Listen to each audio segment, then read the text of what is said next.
This is a CBS 4 News special report. Good morning. These are live pictures right now from FIU, where Miami-Dade officials are having a press conference on the FIU pedestrian bridge collapse. Let's listen in. I stated yesterday that our primary goal was to remove all of the cars and all of the victims from this accident in a dignified and respectful manner. And that's what we've been doing. We've worked through the night, and we will continue to work until the last car and the last victim has been removed. Early this morning, we removed 2 cars, and we're going to continue that work. We hope to continue that part of the process today, to finish that part of the process today. After that phase is done, we will do the parallel investigations, at least the on-the-road part of the parallel investigations, as quickly as possible, and we will then expedite the removal of the rubbish to the best extent possible so that we can open this valuable roadway. And I'll be happy to answer any questions after we're done. Thank you.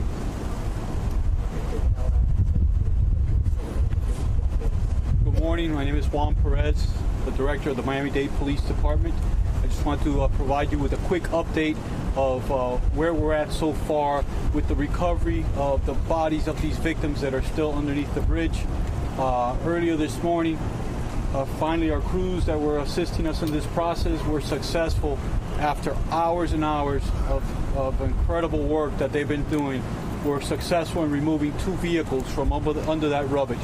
What I can tell you right now, we've discovered 3 bodies within those 2 vehicles. As the process it moves forward, every time that we remove a body, a victim, within the vehicles, the vehicle with the victims inside are being transferred to the medical examiner's office, and that's where the bodies will be removed from the vehicle and identified so that we can have 100% confirmation as to their identity, so we can bring some closure to the families. We obviously have an idea of who is in the vehicles and who those 3 individuals are. We have our chaplains and our victim advocates plugged into those families as this process continues, and hopefully later this morning we will be able to give them confirmation, 100% confirmation, that their victims have been recovered from this tragedy. Currently, we are working on the removal of 2 more vehicles. We're trying to accomplish those simultaneously, but we're going to try and move those vehicles out of the way and proceed throughout the day. We're hopeful that within the next 12 hours or so, we will have completed the mission, but no guarantees. It's going to be a long process. We've been saying that from the beginning because the amount of weight and the size of the structure that is laying on top of these vehicles. We're trying to do this also to salvage as much as possible of these vehicles, and obviously out of respect for the victims that are in there. So our personnel are doing this very carefully. The other part of it is, as these individuals, these victims are being brought out, we're paying them respect by a moment of silence, and we have our chaplains plugged into that process as well, and they're being escorted to the medical examiner's office so that the victims can have some dignity as they are transferred from location to location prior to the families gaining control of them. That's all we have at this moment. I'm not going to touch on the investigation, which is a parallel investigation that NTSB has. I think they're the perfect source and the right source to provide you with information as to what they're finding throughout their process. Thank you. Good morning. My name is Art Holmes Jr. I'm Assistant Chief of Operations for Miami-Dade Fire Rescue. We will continue to assist our brothers and sisters for the police and all different agencies. We're removing the vehicle with our specialized team, our technical rescue team.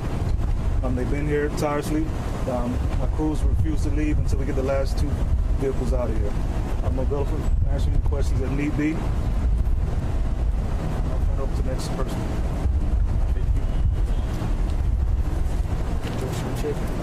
Joe Sanchez, Public Information Officer, Florida Highway Patrol. We emphasize on the importance of staying away from the area. We continue to keep 107 closed at 117 as we prepare for Monday rush hour traffic and students returning back to the university and the youth fair. We've taken additional steps to assure that motorists traveling in the area have plenty of notice before you even get close here. We've added numerous digital signs throughout the area. We work with MDX to provide signage on the highways, including the turnpike, making sure that all motorists that will be traveling in the area know that this area should be kept away from. We also ask the students, if they're coming to school, to carpool, and we're asking you to continue to work with us as we continue this investigation. Thank you.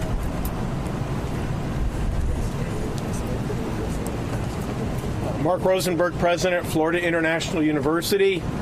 Our condolences to the family members.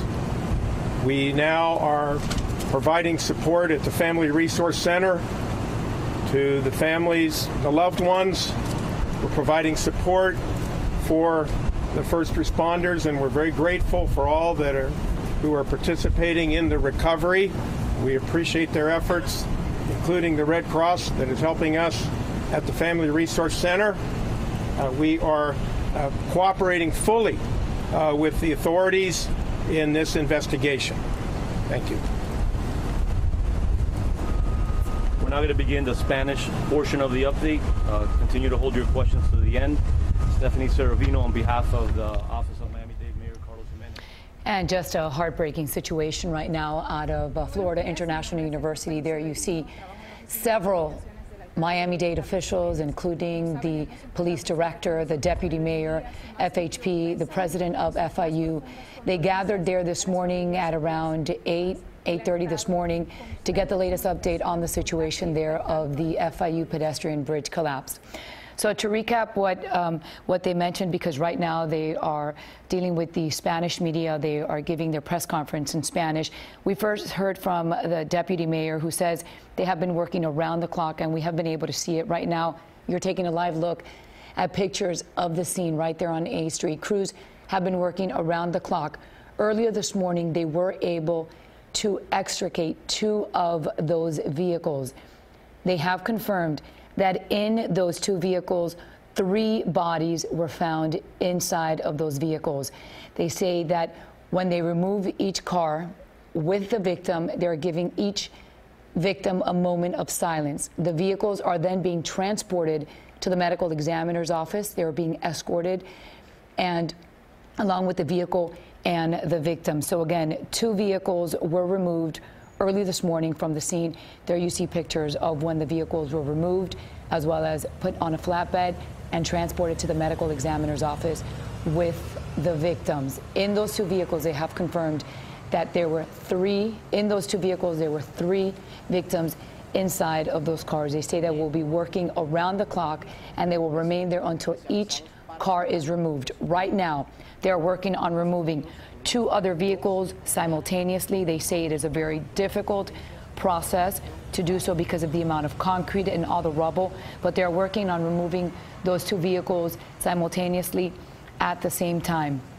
Also, the reason why they're taking, obviously, the vehicles with the victims to the medical examiner's office, we heard from the police director, who says that they have an idea on who the victims are. However, they need 100% confirmation on the victims. There you're taking a live look at the press conference that's going on right now at FIU. They're speaking in Spanish to the Spanish-speaking media. Just a few minutes ago, they briefed us in English, so I'm giving a recap of what is going on. So they removed the 2 vehicles. They're removing 2 others at this hour. They said it may take them about 12 hours to remove 2 other vehicles that were trapped underneath that bridge. They hope to have it complete in about 12 hours, but there is no guarantee. Right now, the chaplain is at FIU along with the victims' families to assist also the first responders who have been working around the clock to help. We hear from FHP, Joe Sanchez, who is speaking in Spanish, but he is asking all motorists to please stay away from that area. 8th Street is completely blocked off from 107th Avenue into 117th Avenue. They are not sure exactly when it will reopen. It seems that they will be taking questions now in English, so let's listen in. That's a part of. Although we gave you a number, that number we expect might be fluid. So I'm not going to concentrate on the number at this time, but I will tell you that we retrieved 3 victims this morning. So of the 6 that we know of, 3 are in that sense? That is correct. Has the number increased to 6 victims, or is the same number stays the same? 6 fatal. Son 6 víctimas mortales hasta el momento, ¿cuántas veces? So the 3, we anticipated we would have 3 with those 2 vehicles. But we're open-minded to the fact that we may find more victims than we initially projected. So you're asking, has that number increased? As of right now, we anticipated that we would have 3 victims in those 2 vehicles.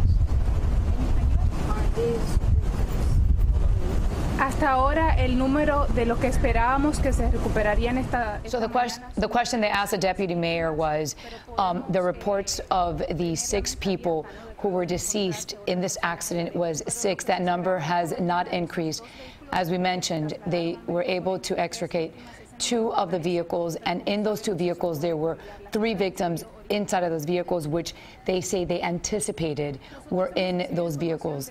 That's coming from the deputy director. Again, this is a live press conference coming out of FIU, where Miami-Dade officials are there. They received a briefing early this morning on the latest recovery efforts there at the FIU bridge collapse. Just a heartbreaking situation for everyone involved.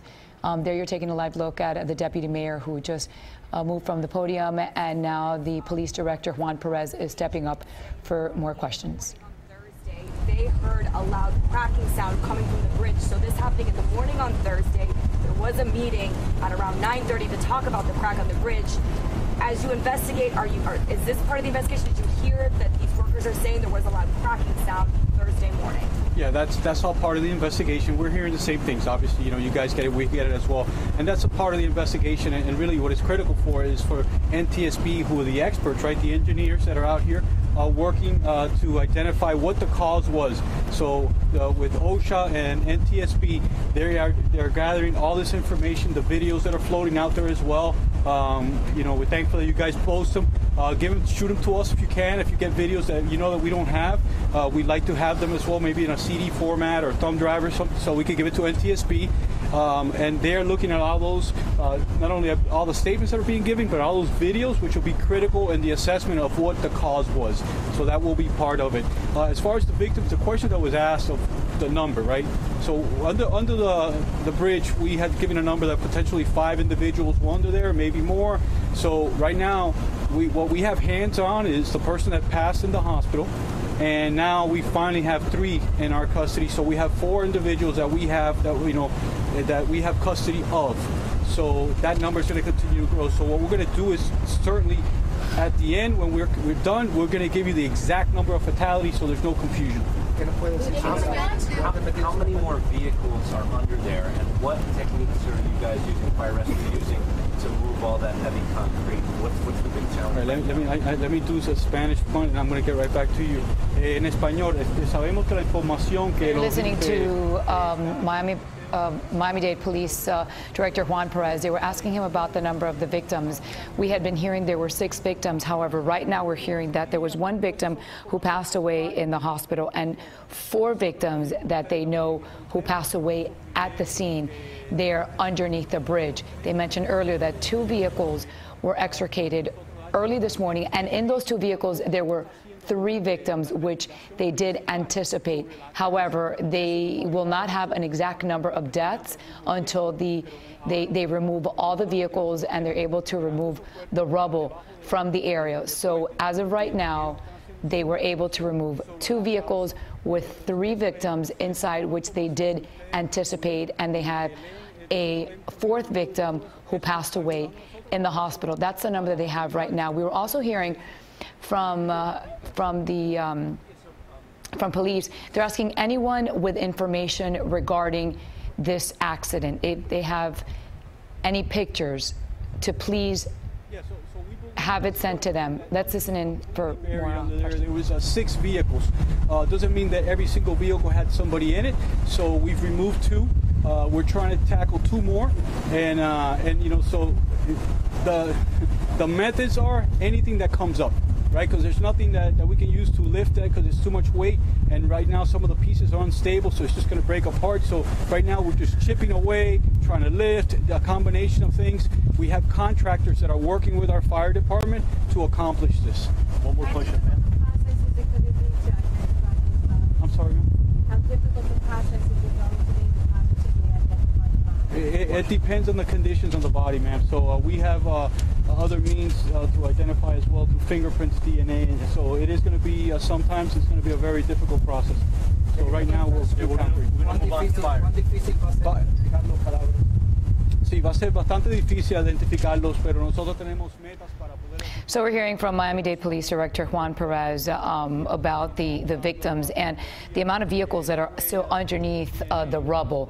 There were 6 vehicles that were underneath that bridge that were trapped, that aside from the ones that you can see that are partially underneath the bridge, but there are 6 vehicles that were completely underneath the bridge. 2 of them were able to be removed. Other means that includes DNA and fingerprinting. Okay, thank you. Thank you, guys. Let fire speak so we can move on. Do you have any questions for us? Yeah, clarification about the cars, because we were hearing that there were 8 cars underneath. At least. Is it 6? And then the 2 removed, that includes 8. How many cars in total were underneath, including the 2 that were removed? Because there was a little bit of a clarification. Yeah, we just want to make sure we get the number right. So we had a total of 8 cars that were entrapped in one way or another. Okay. Of the 8, 6 of them were significantly entangled. A couple of them were the front end or the back end, and that's a less difficult extrication. So we did have 8 cars that were trapped initially. There are 6 cars. 6 remaining. But 2 of them are very difficult to extract. The others are less difficult. 4. Yeah, 4. I'm sorry, 4 are very difficult. 2 are less difficult. ¿Pueden decir eso en español, por favor? Sí, en este momento lo que tenemos son varios carros que fueron. So we just heard from the deputy mayor. There's conflicting reports about the amount of vehicles that were actually underneath the bridge. And from what we're gathering is he said there were 8 vehicles that were trapped underneath the bridge in one way or another. However, there were 6 of them that were significantly trapped underneath the bridge. This morning we did see, and they did confirm, that 2 of those vehicles were removed with 3 victims inside, and they are now in the process, which we heard the police director mention, they were in the process of removing those 2 other vehicles simultaneously. However, it is a very difficult, tedious process because of the amount of debris. It is very heavy and it is unstable. So they're chipping away, they're moving the rubble piece by piece in order to be able to move those vehicles and extricate the vehicles. There are 2 that they mentioned that are significantly trapped underneath all of the rubble. They also asked the police director as far as identifying the victims, is it going to be a difficult process? And he says yes. However, there are several ways that they could positively identify the victims through their fingerprints, etc. But he mentioned earlier those vehicles, when they remove the vehicles with the victims, they will be escorted to the medical examiner's office so they can positively identify the victims. It seems like they are. Please address the voicemail that was left. And, was there due diligence on the part of all the engineers relaying the info to FDOT? What do you make of that? Well, at this moment, because of the ongoing investigation, I'm not going to speculate or comment. There will be an appropriate moment when this information is clear as a consequence of the investigation. Thank you. Thank you. Thank you, guys. They really got to get back to work. Okay, we just heard from the president of FIU, Rosenberg. As you can see, everyone extremely affected by all of this.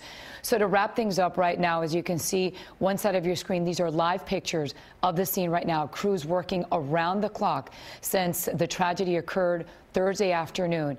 We have been told, and they did confirm that this morning 2 of the vehicles were extricated with 3 victims inside of those vehicles. They say that when each vehicle is removed, they're given a moment of silence, and the vehicles then are put on a flatbed and they are transported to the medical examiner's office so the victims could be positively identified. Also, FHP is asking all motorists to please stay away from that area. 8th Street completely blocked off from 107th to 117th Avenue, and it will remain that way for quite some time. Keep in mind, school will resume on Monday, as well as the youth fair that is also going on. So that is just adding to the traffic. So stay away from that area if you can. They also mentioned there are 2 other vehicles at this moment. They're significantly underneath all of that rubble. They are working on removing both vehicles simultaneously. They say that they believe it could take about 12 hours to do so, but there is no guarantee on that. They mentioned there were 8 cars in total that were trapped underneath the collapsed bridge. 6 of them were trapped significantly, and this morning we saw 2 of those vehicles being removed, and they confirmed with 3 victims inside. Now, all this new details also emerging on the investigation. The Florida Department of Transportation released a voicemail, and they mentioned this in the press conference. However, they did not go into detail from a lead engineer responsible for the project, in which he warned about cracking in the bridge. That voicemail was actually left on Tuesday. The NTSB is still investigating, and they say it's not clear if there was a crack, only that crews were inspecting at the time. Let's listen to that voicemail. Under the collapsed bridge. This is Denny Pate with Thick Bridge Engineers. I was calling to share with you some information about the FIU pedestrian bridge and some cracking that's been observed on the north end of the span, the pylon end of that span we moved this weekend. So we've taken a look at it, and obviously some repairs or whatever will have to be done. But from a safety perspective, we don't see that there's any issue there. So we're not concerned about it from that perspective, although obviously the cracking is not good and something's going to have to be, done to repair that. But at any rate, I wanted to chat with you about that because I would suspect at some point that's going to get to your desk. So any rate, call me back when you can. Thank you. Bye. Well, FIU released a statement on that voicemail. It reads, quote, "On Thursday morning at 9 a.m., the design building team of MCM and FIG convened a meeting at the MCA trailer located on the construction site to discuss a crack that appeared on the structure. The FIG engineer of record delivered a technical presentation regarding the crack and concluded that there were no safety concern and the crack did not compromise the structural integrity of the bridge." Now, this meeting lasted approximately 2 hours and included FIU and FDOT representatives. The investigation is ongoing to determine the collapse of the bridge, and FIU is fully cooperating with all authorities to understand what happens. And we're starting to learn more about the lives lost. Alexa Duran was an FIU student. She was driving underneath the bridge when it collapsed. A structural technology company says 2 of its employees were injured in the collapse, and another one named Navarro Brown was also killed. He was 37 years old. The wife of Brandon Brownfield referred to people to a GoFundMe page set up for her husband. The page does not give an update on Brownfield's condition, and the family of Rolando Gonzalez shared this photo with us. They say they've been unable to reach him. Of course, stay with CBS 4 on air and online for the latest developments on the deadly bridge collapse. Any new information, any new developments, we will bring it to you live. And we want to leave you with a live look at the scene one more time at the FIU pedestrian bridge collapse. There you see crews working around the clock. Once again, this morning, 2 vehicles were extricated, and police confirmed there were 3 victims inside of those vehicles. They are now in the process of removing 2 others. Again, stay with CBS 4 on air and online for the latest developments.